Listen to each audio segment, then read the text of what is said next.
It's common for people to look at a financial statement to measure retirement success, but a spreadsheet can only measure your resources.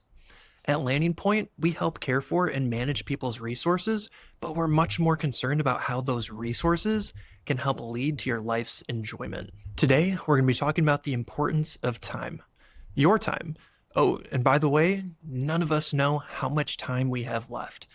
With finances, it's easy. I can pull up my phone, look at an app, and say, okay, I've got this much in the bank. I've got this much in my retirement account. I've got this much in Esther's college fund. It's easy to go in and see those dollars. You can't do that with time. And it's because of that unknown that makes it so incredibly important to focus on. It's easy to gauge our finances. You can look at a statement, you can look at your financial plan and be able to determine, how have we done so far? Was the ride in the market worth the heartache that you might have had during that stretch? When it comes to your time, really the best way to gauge it is through reflection. At Landing Point, we believe there are 4 ingredients to growth, and those are reflect, learn, plan, and have a mechanism for accountability. You see, if you're missing any single one of those, it makes it incredibly difficult to grow in any capacity.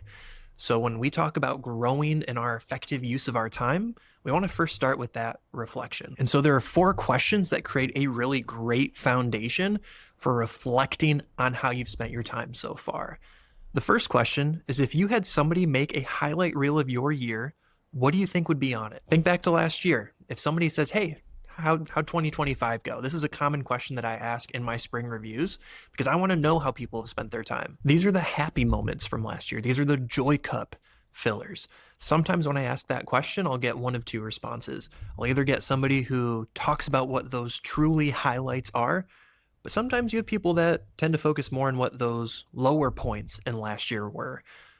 That's okay, because we do want to focus on those lower points, but I always try and get people to talk about the positives first, because when we talk about our joy cup, there are 2 things we want to worry about: what fills it and what drains it. You can't have any joy in your cup unless you're filling it in some form or fashion. So we're going to focus first on what are those joy cup fillers within last year. Question number 2 is, what activities on your monthly or weekly calendar feel more like a chore or drain on your joy cup?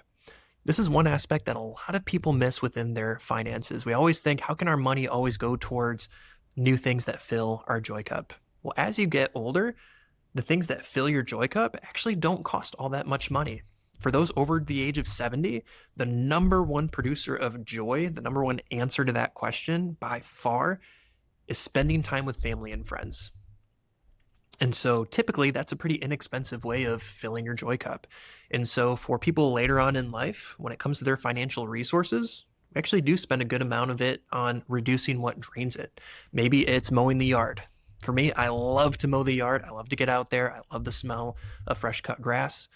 There's potential that I could get to an age where that is more of a chore. That is more of a physical toll on my body that I no longer want to have to worry about. And so I might use some of my financial resources to remove that drain from my joy cup. The third question is, does your current weekly calendar accurately reflect your priorities? Are you planning to enjoy your time or only participating when it happens spontaneously? Earlier this year, Megan and I were working on the Borbina summer calendar. We love summertime more than any other season. We love getting outside, going for walks, spending time as a family. But when we were reflecting on last year, that was one of our comments that we made. We felt like we didn't have control over how we spent our time last summer. We felt like too many weekends we were being pulled away from our home, going to see other people. Still things that we enjoyed doing, but not our most ideal way of spending that time.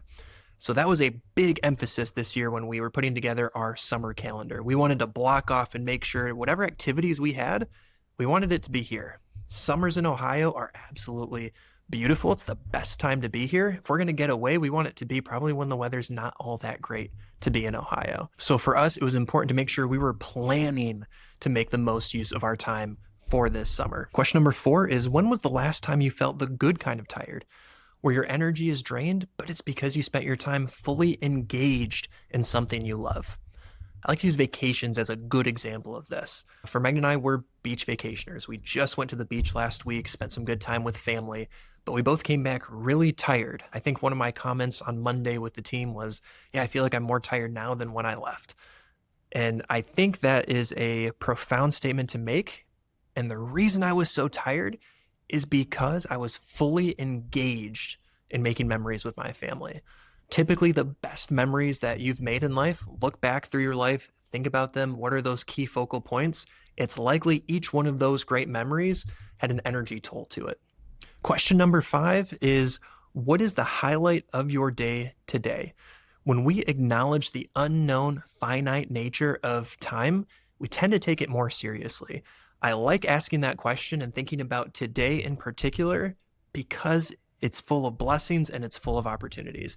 If you wake up not thinking about how you're going to spend your day, what those sources of joy throughout the day are, you're missing an incredible opportunity.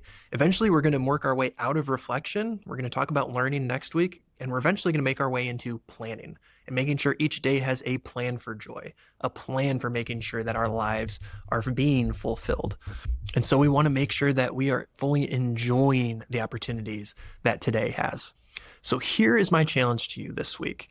I want you to put down the statements and I want you to pick up your calendar.